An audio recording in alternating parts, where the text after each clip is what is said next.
Olá, amigos. Aqui Francisco Pontes, com a análise da empresa BBM Logística. Demorei um pouco, porque a empresa realmente adiou 2 vezes, né, o resultado, não explicou por quê, mas adiou.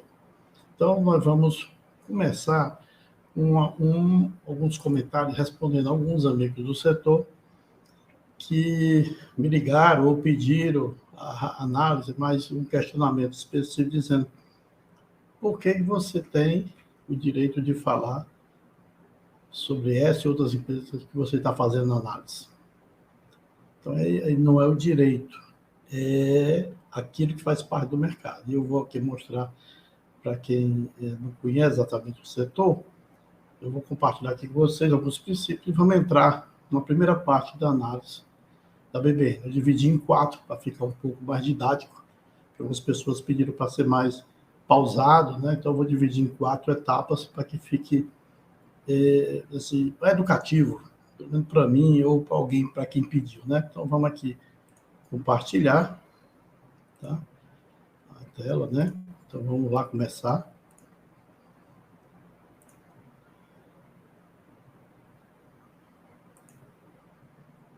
Vamos começar aqui o nosso. Opa, aqui ficou aqui a marca da minha empresa de consultoria, né? Que estava aberta aqui por acaso. Vamos então aqui começar. Eu criei aqui um roteiro para facilitar a compreensão, e esse roteiro eu vou seguindo e vou pausando à medida que for apresentando. Então, o primeiro ponto diz respeito à apresentação do release da empresa, né? E esse ponto aqui, em relação ao questionamento que foi feito. As práticas das leis das sociedades por ações, ou seja, a empresa de bolsa. Eu marquei aqui exatamente o ponto, mas vamos. Divulgação de informações, que a empresa cumpre rigorosamente, né? Até um certo ponto, governança corporativa, ética dos negócios, 100%, procedimentos contábeis auditados, oferta pública de valores, transparência, divulgação de informações financeiras, comunicação efetiva, gestão de transparência, relação com o investidor. Tudo isso a companhia tem. E por que pode ser falado sobre a companhia de capital aberto? Quando uma empresa usa da abertura de capital, ela está buscando um recurso do mercado, ela tem que se abrir ao mercado amplamente para que ela possa gerar credibilidade para captar esse recurso, que está marcado aqui, ó. É permitido que acionistas, investidores e o público em geral, eu poderia ser acionista, população, mas tem amigos que compraram ações, ou posso ser o público em geral, compreenda adequadamente a situação financeira, operacional e estratégia da organização. Então, isso é uma coisa natural do mercado. O que eu não posso é me referir a pessoas de forma desonesta, comentar ou ferir as pessoas, mas as ações, fatos de gestão e de estratégia da empresa são uma coisa natural para quem é analista de mercado. E aí vamos aqui, primeira parte, com relação ao release da empresa. Então, primeiro, o atraso da entrega não foi justificado, isso em tese, pelo princípio da transparência, é importante que isso seja comunicado quando acontecer esse fato, porque a empresa tem uma estrutura robusta, então não tem assim uma justificativa plausível, e era bom que acontecesse. Não teve apresentação, ou seja, é natural, e aí eu vou mostrar aqui para vocês, eu vou abrir aqui o site da companhia, que é importante que isso seja visto. Bem aqui está o central de resultados. Bem aqui, central de... Certo, né? Vamos aqui, ó, central de resultados. E aí nós vamos começar a comentar alguns fatos que são importantes para que a volte a ter uma maior credibilidade sobre as ações dessa companhia, já que ela precisa continuar de forma que é uma empresa robusta, boa. Então, aqui, ó, na apresentação de resultado, aqui é o terceiro trimestre, veja aqui, ó, na teleconferência, não teve. Não sei porquê, uma coisa natural. Toda a vida que você muda uma rotina, uma empresa que ela vem fazendo há 6, 7 anos, é natural que isso chame atenção. Então, é importante ser visto isso. Tá? E os gestores têm uma obrigação pública da transparência em relação a isso. O outro ponto é que as planilhas de fundamento que estão né, já que sai um IP, já vai para uma planilha para preparar essas apresentações, a apresentação não deixa de ser uma peça de marketing, não foi atualizado, ou seja, depois de 2 adiamentos, não se justifica que a companhia não tivesse isso pronto para botar no site. Isso é mais um ponto que considero relativamente negativo para o modelo de gestão que a BBM adotou e vem adotando até então para o mercado. Então, isso é importante que eles levem em conta isso. Se querem ter algum benchmark ou uma comparação do mercado, seria importante que a companhia visse modelos, tipo a Tegma. A Tegma é 100% transparente.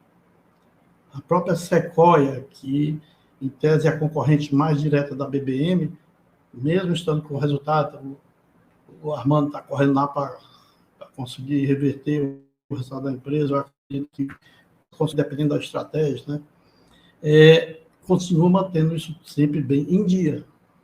Então, faz parte desse item transparência, que isso aconteça de forma regular, quando não acontecer sem justificado. Tá? Então, a companhia agora já esclareceu questões solicitadas pelo órgão regulatório, teve uma chamada de atenção com relação a notícias vinculadas que foram justificadas, que isso é uma coisa natural do setor. As ações iniciais, a ação de redução de custo, teve lá um anunciado, uma redução de um processo que foi remodelado de 100 para 85 carros, uma coisa pontual, positiva. Retirada da carteira de cliente deficitário, foi anunciado um cliente deficitário que deve impactar no caixa. Renegociação de dívida, né, que na pré-análise que eu coloquei lá, várias renegociações, foi empurrado literalmente daqui a 2 anos, para que a empresa tenha fôlego para fazer a reestruturação. Foi feito realinhamento da equipe de gestão, isso é muito importante, que a equipe esteja junto dos gestores, isso é crucial, isso é positivo. E, além do mais, um pouco de publicidade ou marketing institucional, tanto o endomarketing como o marketing para o mercado, para reverter essa posição. Então, isso é importante, que a companhia mantenha essas regras cumpridas para a qual ela foi criada, ou seja, ela estabeleceu um padrão de gestão. Eu vou aqui parar de compartilhar para a gente ir para outra etapa. Esse padrão que a empresa adotou, ela tem que manter. E é muito importante que ela tenha consistência com isso, porque isso gera a credibilidade para que ela possa ir de novo ao mercado, caso precise, e nós vamos comentar sobre isso. Então, esse é o primeiro ponto da análise, que a companhia, em alguns pontos, eu acredito que ela tem que mudar. Obrigado. Vamos já agora comentar a análise do trimestre.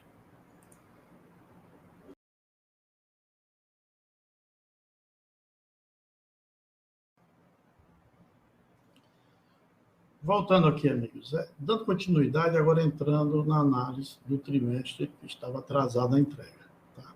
Então, vamos ver alguns pontos que são interessantes de análise para que a gente possa compreender melhor a situação da companhia ainda no ano 2023, né? Embora esteja em 2024, né? Deve fechar o 4º trimestre aí, o mês que vem, em fevereiro, e a gente vai ver como é que fica o resultado anual. Mas vamos ver esse trimestre que estava atrasado, que é muito importante para que o mercado entenda e a companhia consiga fazer o seu plano de ação funcionar a partir desse desempenho. Então, vamos compartilhar aqui. Não vou mostrar o release, porque é uma peça de marca aqui. Isso aqui é o DRE. Pronto, isso aqui é o DRE oficial da companhia. Estou mostrando aqui meramente para mostrar. Está aqui os resultados operacionais, financeiro, tudo no acumulado do ano e do trimestre comparado com o ano passado, mas a companhia não apresentou uma planilha, né, que é a planilha dos fundamentos. Como que eu fiz? Peguei isso aqui, vamos fechar aqui, e eu botei tudo isso numa planilha, né, porque a companhia não forneceu, eu aproveitei a estrutura que a companhia tem e botei lá na mesma estrutura que ela tinha. Então, vamos começar aqui com o 3º trimestre, que é o que estava atrasado. Aqui eu vou, aqui estava, que eu for enumerando aqui, está aqui de amarelo, né? Eu vou mudar aqui a cor, à medida que eu for andando, eu vou mudando aqui o verde, ó, vocês estão vendo aqui, né? 30/9, comparado com 30/9/2022. Então, trimestre por trimestre.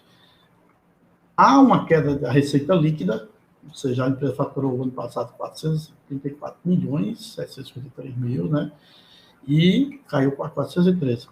4,9% de queda na receita líquida da companhia. Tá? A empresa que vinha constantemente crescendo, eu vou comentar depois esse ponto do crescimento na outra etapa. O resultado operacional bruto dela, 39 milhões, está bem aqui, ó, tá? Vamos, eu vou voltar aqui para amarelo para vocês entenderem. Subiu para 41 milhões, 89 mil.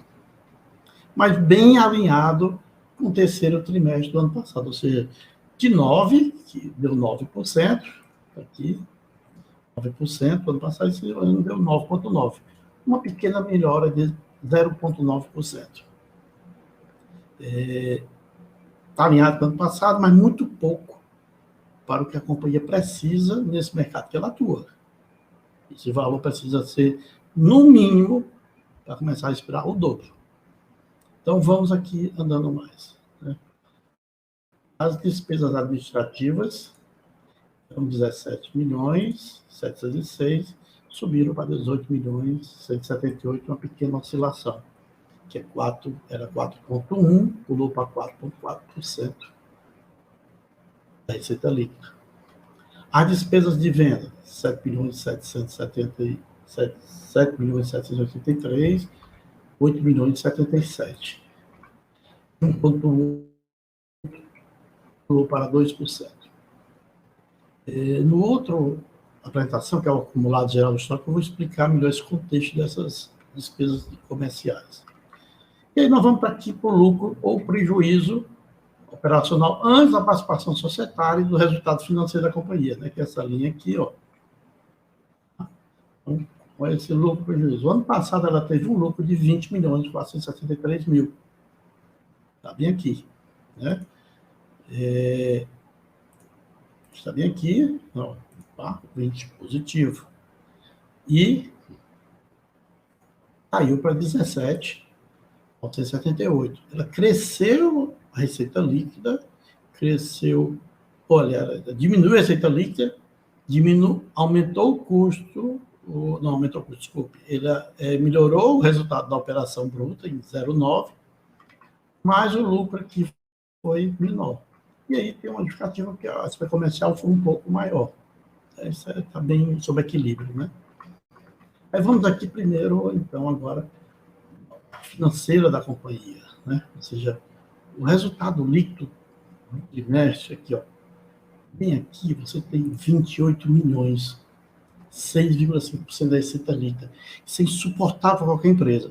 Isso não reflete o custo do dinheiro no mercado. Quem pega dinheiro do mercado, se tiver contratos recorrentes, você consegue pegar dinheiro para mancar esses mercados inferior a 2%. Então, não é o custo do dinheiro, é a estrutura de resultado e a alavancagem da empresa está gerando isso. E aí pulou para 38 milhões. Passou para 9,3% do resultado líquido da companhia, ou seja, bem na receita líquida, de 413, ela gastou 38 milhões com a parte financeira. E aí, o prejuízo que diz respeito antes dos impostos, aqui, ó, essa linha aqui, vocês estão vendo de verde, vamos aqui, pulou, aqui, eu não vou botar de verde, porque não é verde, eu vou botar branco, depois vou botar amarelo para vocês acompanharem, né? 7 milhões 861 mil o ano passado, no trimestre, pulou para 20,464. Praticamente triplicou o resultado negativo. Então, isso é importante ser observado. A companhia ela vem, durante esse ano, sofrendo com prejuízo, e aí tem feito algumas ações, mas eu acredito que tem que ser muito mais robusto essas ações. Então, vamos andando mais um pouco. O prejuízo do período, vamos aqui ao prejuízo do período, talvez aqui, mas não é, de 11 milhões, ou seja, depois dos impostos, pulou, tá? De 11 milhões, aqui, ó, que estava amarelinho aqui, né? Pulou para 20 milhões e 982. Ela duplicou o prejuízo depois dos impostos. Isso é muito pesado para a companhia, a estrutura de gestão que ela tem. A BBM merece muito mais resultado que isso. Então, esse aqui é um trimestre. Aí, consolidei o ano.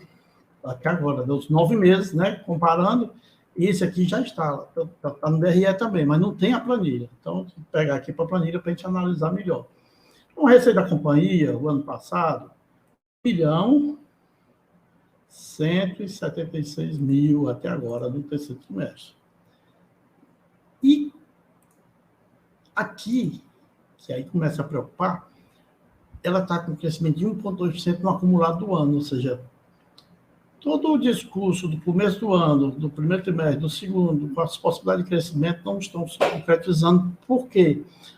Eu posso alegar que eu tive que mitigar a carteira de cliente e tirar cliente deficitário. Mas eu tenho que continuar crescendo, porque tem uma estrutura de custo. Eu tenho que continuar com o meu crescimento, que é o que eu prometi. A carteira entrou deficitária porque alguém precificou errado. Será possível? Uma empresa com a companhia com a estrutura robusta de controle e de análise que ela tem, então é importante ser observado. Então, um crescimento de 1,2 é muito pouco para quem está precisando faturar. E aí o lucro de 73 milhões, aqui, tá? Pulou para 75 milhões.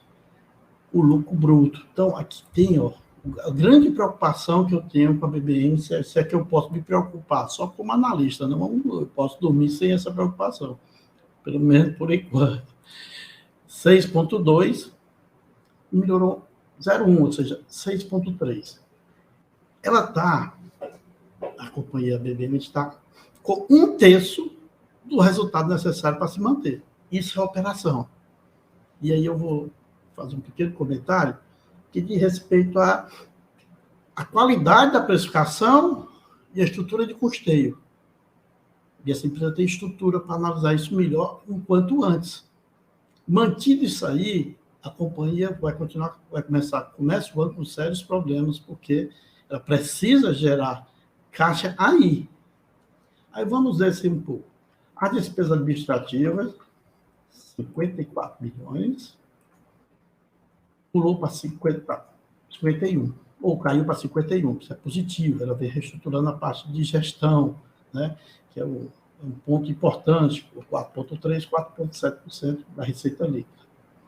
As despesas com venda, 1,8%, com 21 milhões e 674 mil, com 20 milhões e 882, 1,8% da receita. Então, sobre equilíbrio, sobre o que era, mas isso pode ser melhorado. Aí nós vamos aqui para o lucro do acumulado dos 3 trimestres. Então, tem aqui, isso aqui é o ponto. Tá? Eu vou botar verdinho aqui, mas não é tão verde assim. Vamos aqui.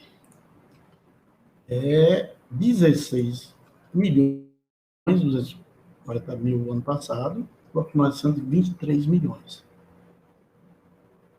2% da receita líquida.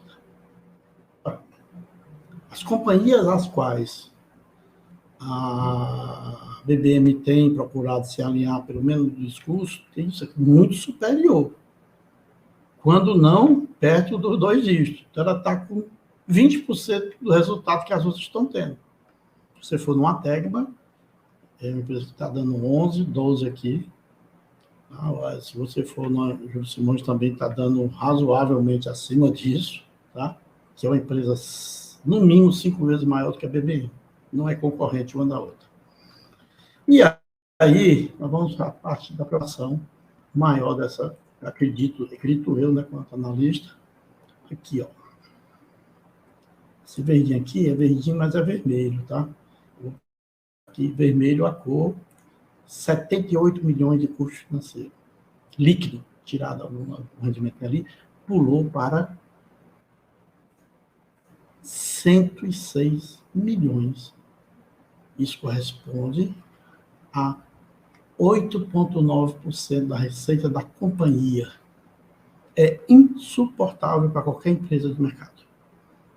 E eu repito de novo, isso não é custo de dinheiro do mercado. Isso é um problema estrutural da companhia.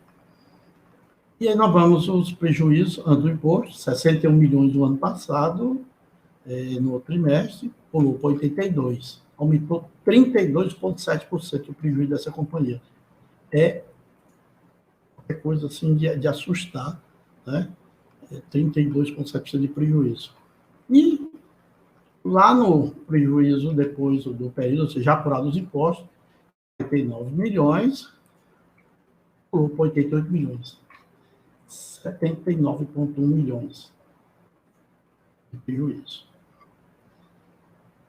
Eu vou parar aqui o compartilhamento para a gente conversar um pouco mais e comentar sobre isso. Tá?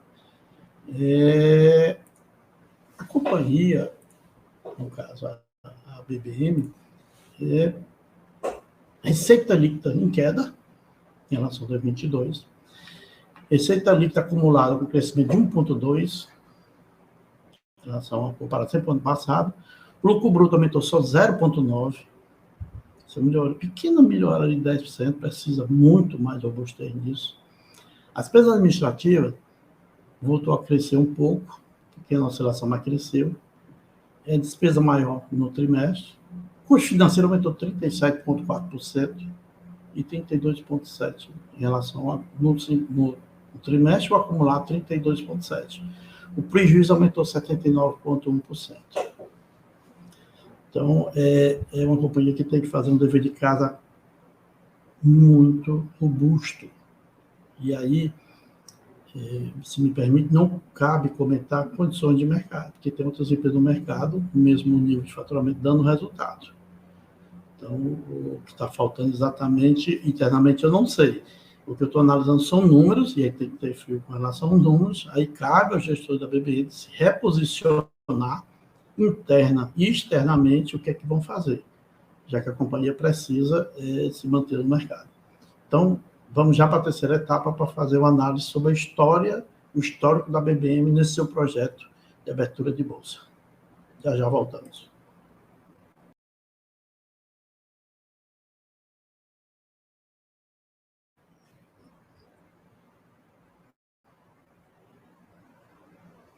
Amigos, voltando aqui para contextualizar melhor a análise do resultado da BBM. E aí eu vou me recorrer ao histórico da companhia, desde quando ela resolveu abrir a bolsa, né? Ou seja, vamos fazer uma análise histórica.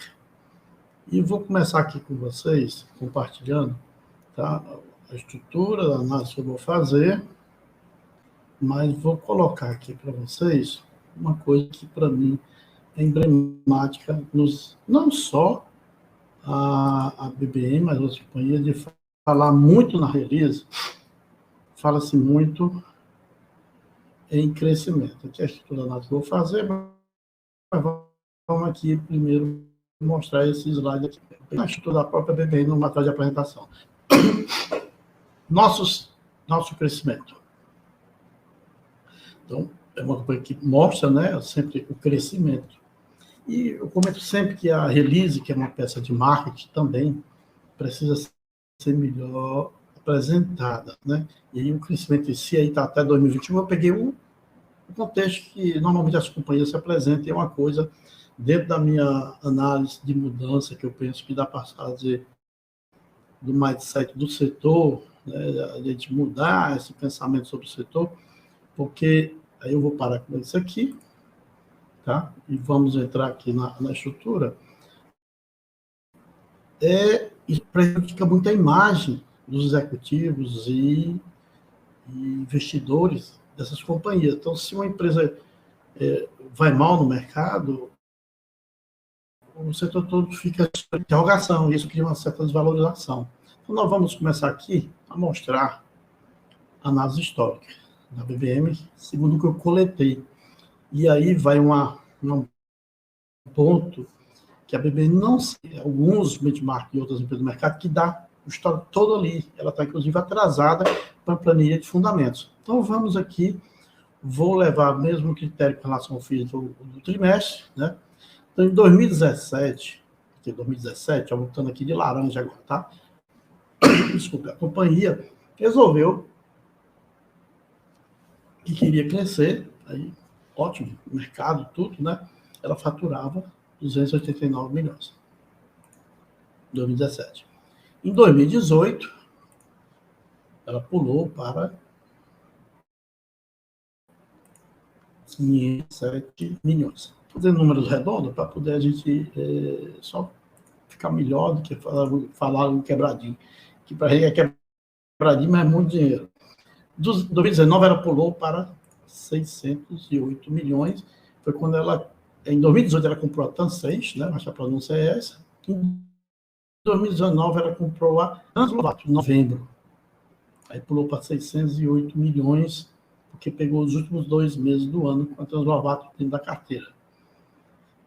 Em 2020, ela comprou mais 2 companhias. A Laga Express, do amigo nosso lá de Brasília, Goiânia, era uma pequena empresa regional que faturava em torno de 70 milhões ano, um pouco menos, e comprou a Diálogo em dezembro.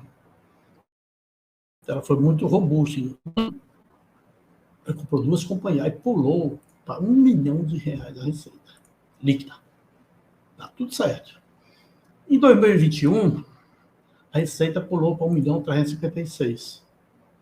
Em 2022, a receita cresceu para 1.600 milhões. Então, aquele gráfico lá, né? Crescimento robusto, né? Mas eu vou fazer uma pergunta sobre esse crescimento robusto.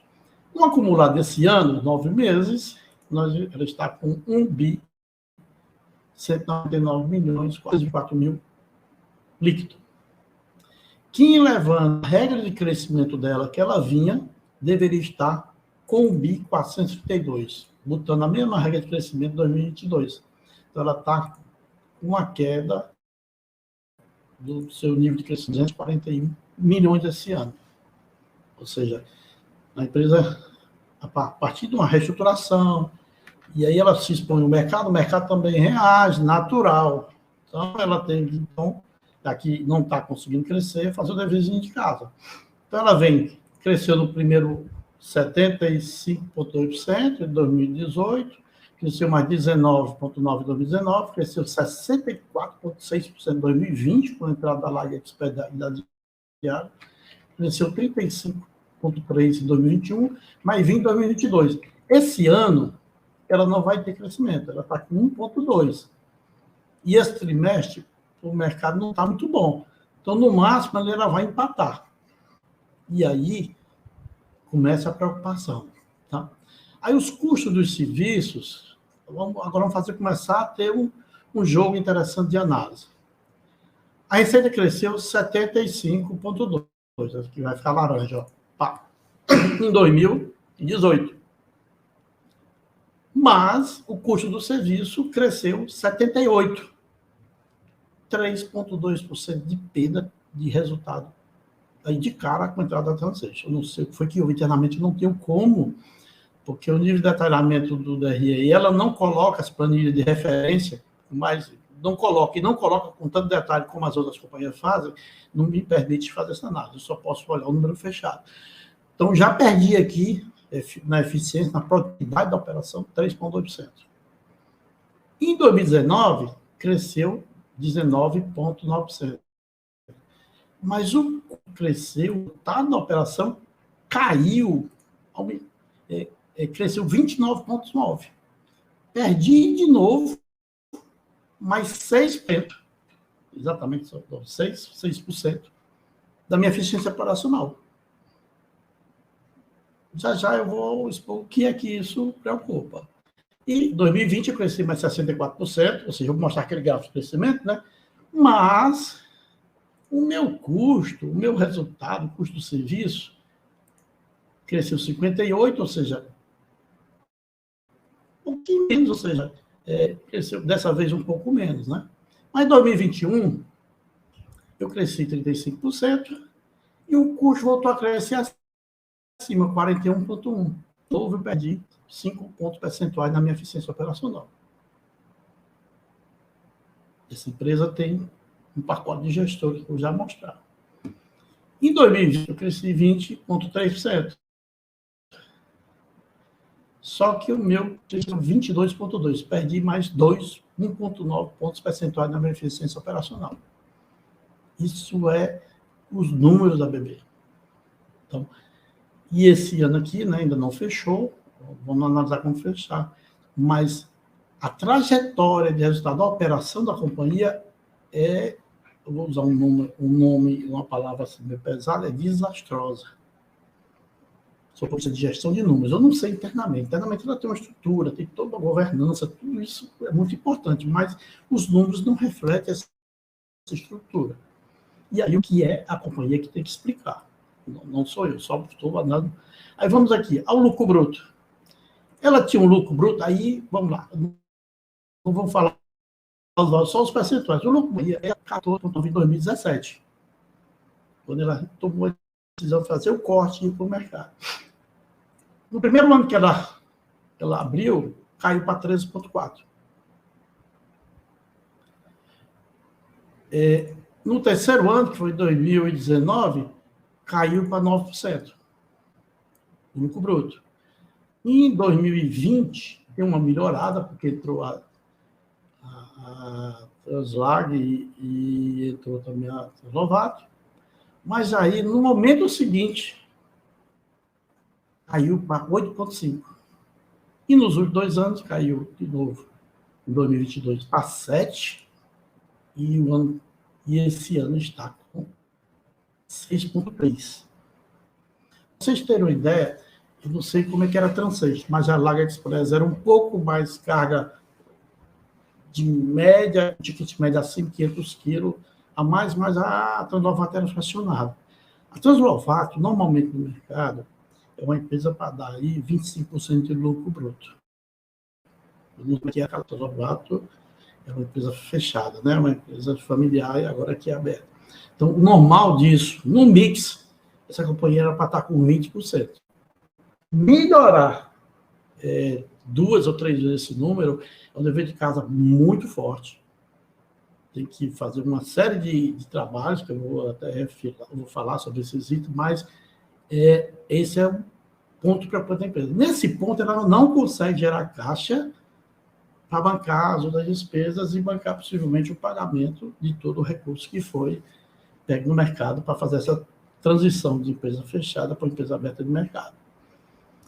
E aí vamos ver, vou mostrar o outro ponto que é preocupante, que eu acho que é importante. Historicamente, eu vou mostrar, eu não estou aqui criticando as pessoas que estavam lá, que fizeram, isso não cabe a mim, mas colocar o número do ponto de vista do negócio. Então, as despesas administrativas eram 24 milhões, quando ela começou a abrir o capital, pulou para 30 no primeiro momento, ou seja, ela cresceu 29%, né? Mas a empresa cresceu muito mais em cima, era 8,5%, caiu para 6,3%, teve uma rentabilidade. E a despesa operacional? Em 2019, quando entrou a Translovato, né? A despesa administrativa ainda estava em 31 milhões. Né? E aí, entrou a Laga Express e adiaram. A despesa administrativa aumentou 136%. Eu não sei o que foi que houve, ou na aquisição não foi feito um planejamento de desmobilização daquilo que era grande escala, que é natural. Assim, para a empresa você tem grande escala em toda a parte de gestão. E tem que ser uma coisa rápida e tem que ser precificada já na compra para que eu não perca tempo. Então, pulou 71 milhões. Só aqui dá 40 milhões. Então, a empresa perdeu aqui 40 milhões assim, numa virada de ano. E aí, em 2021, no momento da absorção dessas 2 empresas que entraram, um em julho, outro em dezembro, né, adiado, pulou para 100 milhões. cresceu 40% em relação ao ano anterior à despesa administrativa. E aí não cabe a mim explicar, só ver o número expressivo desse crescimento, que foi que aconteceu, aqui, esse número na área de gestão, em vez de ter ganho de escala, que é uma coisa natural, esse mesmo fato aconteceu lá na Sequoia, não sei por quê. Tá? E aí, em 2022, foi feita alguma coisa, caiu para 74 milhões. E esse ano, no acumulado, está 50 milhões. Tá? Eu vou fechar aqui e vou abrir um outro ponto aqui para vocês verem. Eu vou aqui mostrar uma coisa que me chama a atenção. Tá? Não me leve a mal, mas isso é uma coisa aqui. Isso aqui é estrutura que saiu no documento da BBM, a estrutura de governança dessa companhia. Então, você vira ali os números crescentes, conselho de administração, aí você tem comitê, a parte de governança fechada, diretor-presidente, 5 diretores estatutários, mais 4 diretores, um de pesquisa operacional, e ela está com problema na operação de custo, um diretor de e-commerce, um diretor de abertura de mercado, um diretor de ativos e riscos. Ou seja, eu vou contar aqui. Eu tenho um diretor, mais 9 diretores, diretor-presidente mais 9 são 10.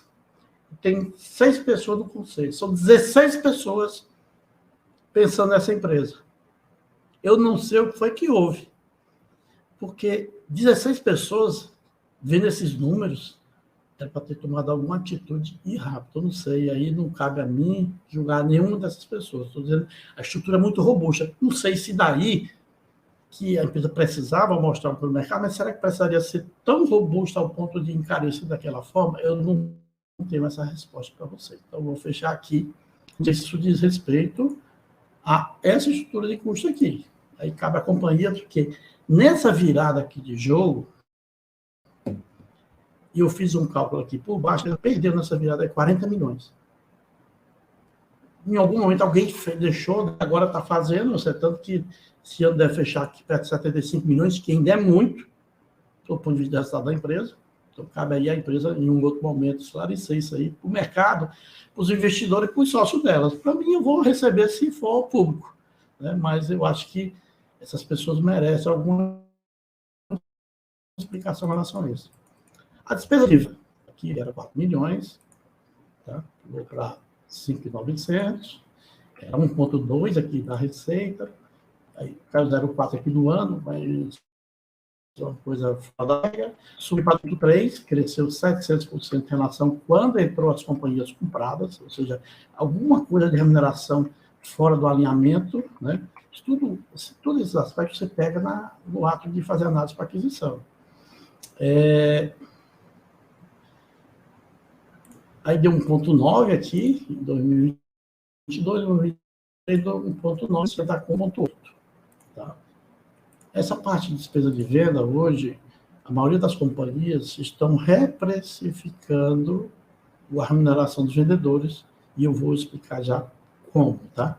E aí vamos aos lucros e os prejuízos. Aqui na linha de lucro, prejuízo, antes dos impostos, você tem aqui 12 milhões, né? Ou seja, 27, 25 milhões, 34, 20, 34 e 23.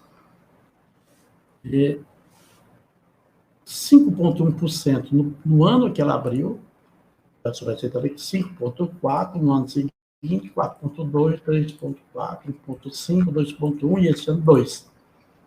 Em queda vertiginosa, contrário àquele crescimento da receita, o lucro vem caindo nas proporções até maiores. Ou seja, a pergunta é, eu prefiro uma empresa de 2 bi dando 80 milhões de prejuízo ou uma empresa de 1 bi dando 50 de lucro, ou 20, seja.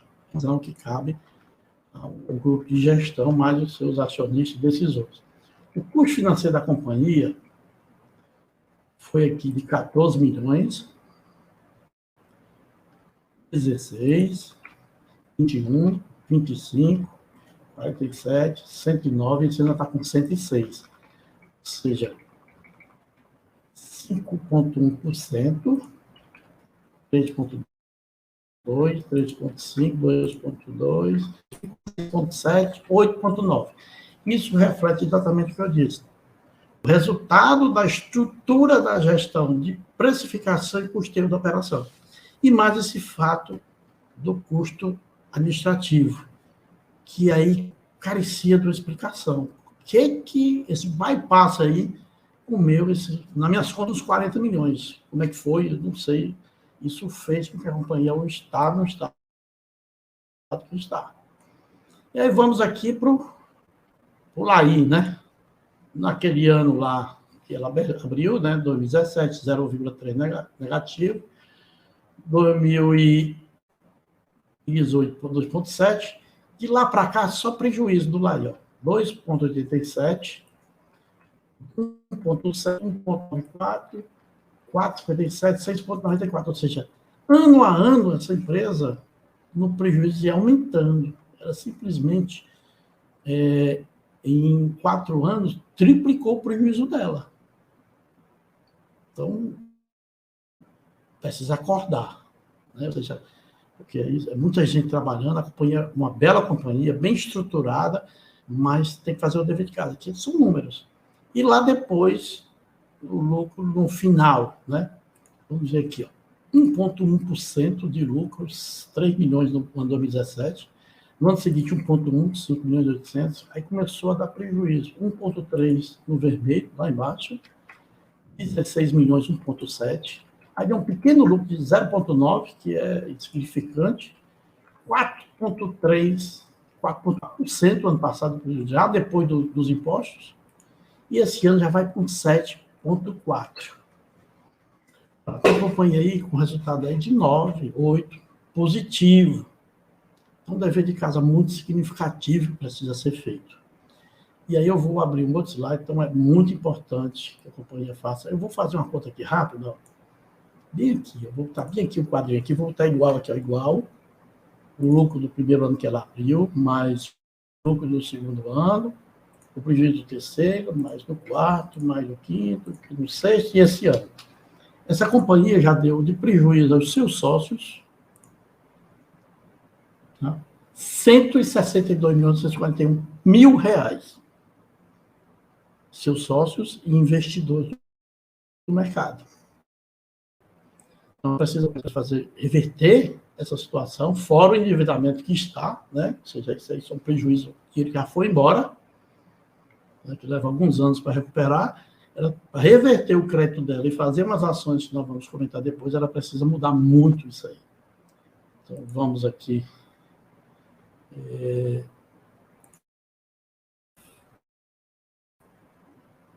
De olhar aqui para a gente comentar. Então, a companhia, não sei se ela está realmente com um dever de casa muito, vou repetir, robusto para ser realizado. Então, e aí não cabe, de novo, essa é uma ação interna. Se o mercado não está favorável na carteira de clientes que ela comprou 3 companhias, e aí existe um profissional lá que cuidava da aquisição, e aí não cabe responsabilizar a pessoa, porque tem um conjunto, você tem uma cabeça com 16 pessoas bem remuneradas para responder por isso. Então, a companhia precisa realmente, para se reposicionar no mercado como um player de ponta, ela precisa efetivamente, conceitualmente está tudo certo, mas tem que dar resultado, tá bom? Então, vamos agora por aqui, vamos para a terceira etapa, que seria um plano de ação, que eu ousadamente vou falar sobre isso. Obrigado, só mais um momento, voltamos já.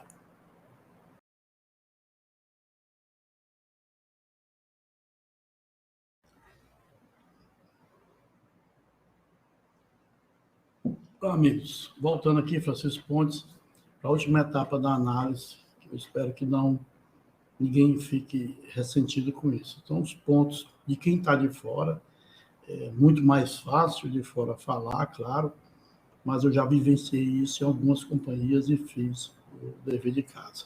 Da grande maioria que conseguiu resultados, depende de uma série de circunstâncias e contexto.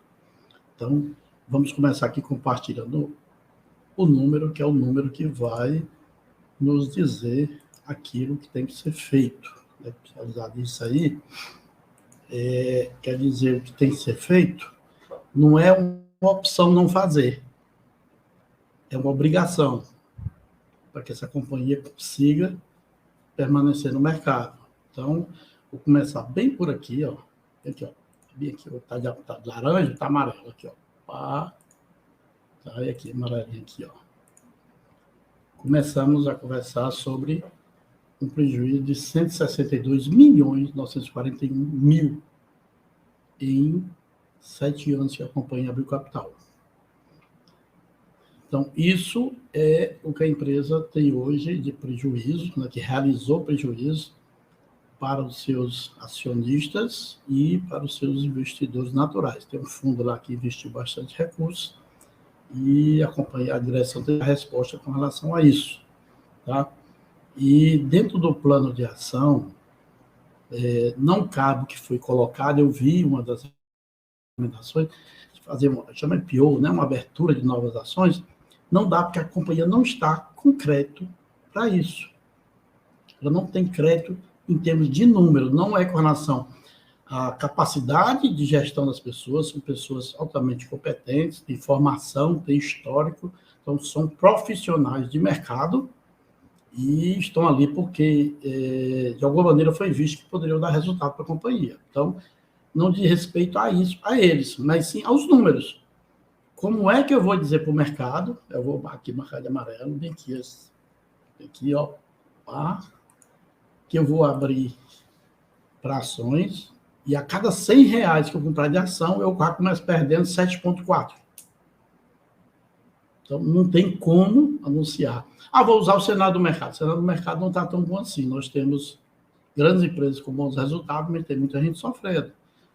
Mas as que estão sofrendo não têm essa robustez que a BBM tem. Então, essa opção de pegar recurso, eu acho que nesse momento a empresa precisa voltar a ter credibilidade, não as pessoas, mas credibilidade de resultado. Esse é o ponto. Então, eu vou fechar aqui, que é o número que começa. E vamos abrir aqui o que eu chamo de plano de ação. Tá? Então, naturalmente, o que deve ser feito? E aí, vai muito da tomada de decisão e do conhecimento da robustez da retaguarda dessa empresa. Onde é que vai buscar recursos, porque numa reestruturação consome mais recursos ainda. Porque o nível de prejuízo que está dado, boa parte dos ativos dessa companhia não consegue cobrir. Então, eu ouso dizer que a soma das companhias compradas hoje não vale o mesmo valor da compra, por causa do resultado, por causa do prejuízo, por causa da expectativa, que o mundo do mercado de capitais vive de expectativa, e a expectativa não está boa. E aí cabe aos profissionais que são valorosos, são reconhecidos no mercado, reverter essa situação.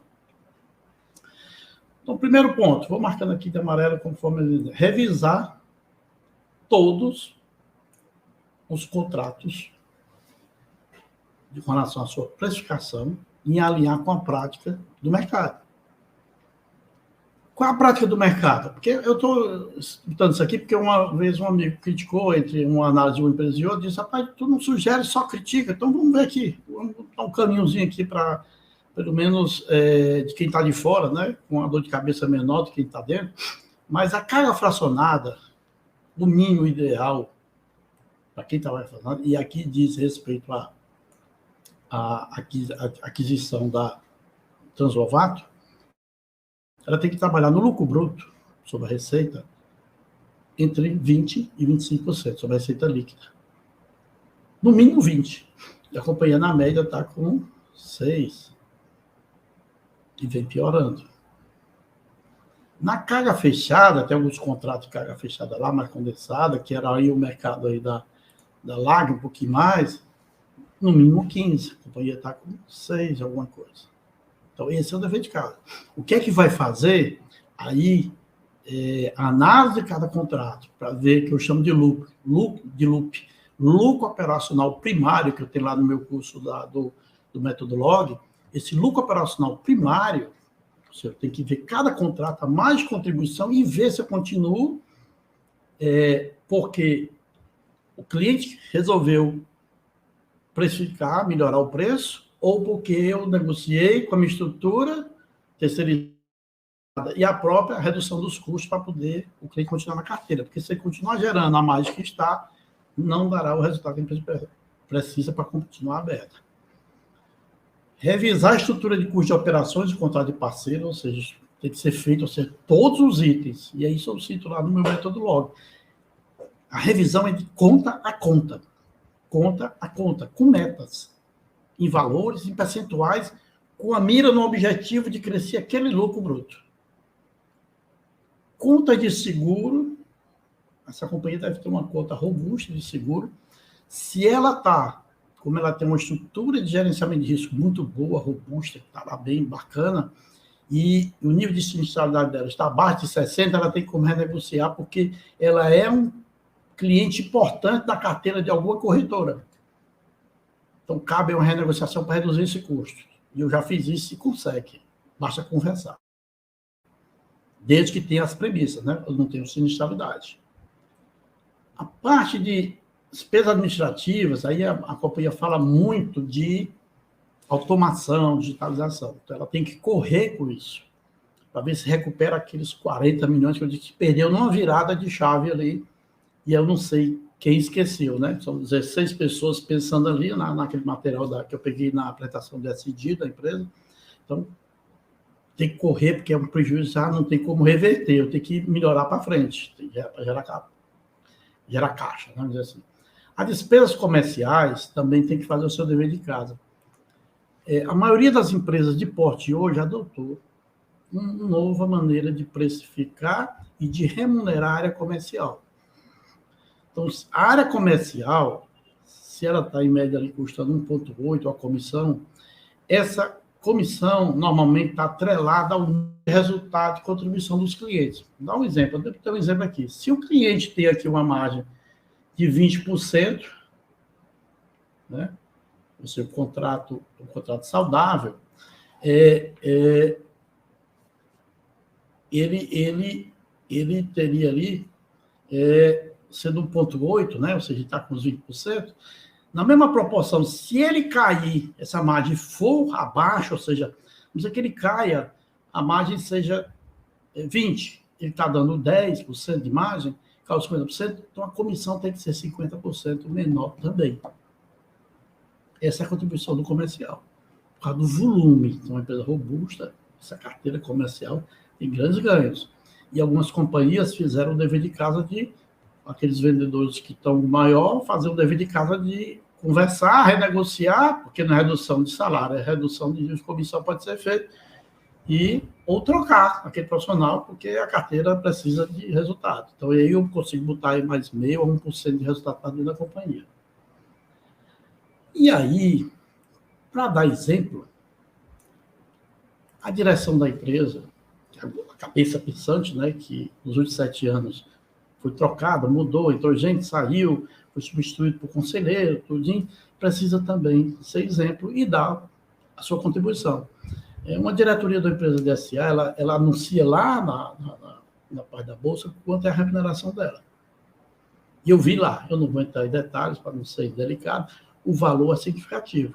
Então, na Assembleia, para dar exemplo, para a estrutura, para alinhar com a estrutura que esse dever de casa vai ser muito apertado. Essa estrutura, tá? Eu vou fechar aqui o compartilhamento para a gente conversar. Essa estrutura tem que sugerir uma redução dessa remuneração e botar um variável em cima do resultado positivo. Porque negativo já está. Mas aí alguém pode gritar, mas se eu fizer isso, o conselheiro, o diretor tal sai. Ora, o Brasil é um time um país do futebol. Um centroavante que não faz gol deve ser bem remunerado. Então, esse time precisa começar a fazer gol. Então, a cota de sacrifício para que a estrutura alinhe com o modelo de gestão, porque vão ter que apertar muito. E aí vai doer em alguns cantos, né? Eu vou ter que reestruturar, refazer a estrutura e continuar conceitualmente mantendo a empresa funcionando. Por quê? Aí eu vou mostrar uns slides aqui bem facinho, que a empresa, todo mundo assinou. Eu vou compartilhar aqui, porque todo mundo assinou isso aqui, pelo menos foi alinhado. Eu vou botar aqui de novo, para que não, eu não estou falando de boca, está falando exatamente o que é. Tá? Vamos lá. Isso aqui, está lá no SG da empresa, os 10 mandamentos dessa companhia. Somos todos BBM, show de bola. Vestir a camisa. Sejamos todos produtivos. Controle do seu temperamento, ou seja, cuidando do clima da organização, né? Chama da ambiência. Ame seus clientes, né? Ame o cliente, mas cuide para que dê resultado. Trabalhe mais sobre riscos e limites do compliance. O compliance é muito importante, toda companhia de bolsa, tudinho. Escute, seja humilde, e aí vai precisar de muita humildade para assinar embaixo e entender que em algum momento alguém cometeu algum deslize e a gestão saiu da mão. Cuide dos custos da empresa. Esse mandamento, ele foi descumprido. Esse é um mandamento que precisa ser revisitado por toda a companhia, de cima até embaixo. Não crie paradigmas, dedique-se, comprometa-se, seja proativo, e aí a diretoria tem que ser o primeiro a ser proativo. Independente do que aconteça, fale a verdade e seja justo. Então, vamos compartilhar para a gente fechar aqui a nossa análise. Então, esse mandamento lá, o 6º, de respeito aos custos, é o que vai ser o alvo dessa companhia a partir de agora, janeiro, né? Estão fechando janeiro, já essa semana, ela precisa fazer esse dever de casa. E a direção é o primeiro exemplo, e eu acredito que até a Assembleia, pode ser antes, porque isso é uma questão de se juntar todo mundo ali, não precisa ser todo mundo, basta uma parte, assina, tem que dar o primeiro exemplo. E aí, com relação à declaração que eu vi, o presidente da companhia, um cara muito sério, né? Todos são muito éticos, que essa companhia está competindo com a Júlio Simões, JSL. Não é concorrente da JSL. A BBM ela é uma empresa alinhada mais com a Sequoia e no nível de mercado, com empresas em termos de faturamento, uma Braspress, uma Rodonaves, empresas desse porte. Só que a Braspress e a Rodonaves estão dando lucro. A Sequoia está com um projeto de reestruturação que uma BBM vai ter que fazer urgente, semelhante a Sequoia. A Júlio Simões, a JSL, deve fechar mais de 10 bi esse ano. Então, uma empresa que representa 1/5 da receita não é concorrente. Então, e ela compra o dever um pouco melhor na transparência ali, né? E a JSL pertence a um grupo de 25 bi ano. Então, a BBM tem um dever de casa muito forte para fazer, para voltar a ter credibilidade, não das pessoas, mas dos números. Para poder ela ir para a Bolsa de novo, para pegar recursos, porque eu tenho minhas dúvidas se você, com o discurso que a cada 100 você vai perder 7,4 e não vê uma luz no final do túnel, e tem que ser muito mais claro. Então, isso é um dever de casa, e eu acredito que a equipe é muito competente, basta se desbruçar sobre os números, né? E ter uma consciência. Se a companhia está em 2 bi, deve fechar perto disso esse ano, se não é mais salutar ela faturar a metade e ter lucro do que faturar o dobro e ter prejuízo, continuar no prejuízo. Então, a decisão de vocês pertence à BBM. Então, eu concluo aqui a minha análise, espero não ter ferido o brilho de ninguém, isso é só sobre números, né? Mas espero que todos tenham sucesso, porque as pessoas que compõem essa empresa merecem o sucesso, porque é uma bela companhia. Aqui, Francisco Pontes, com análise de mais uma companhia do mercado. Muito obrigado.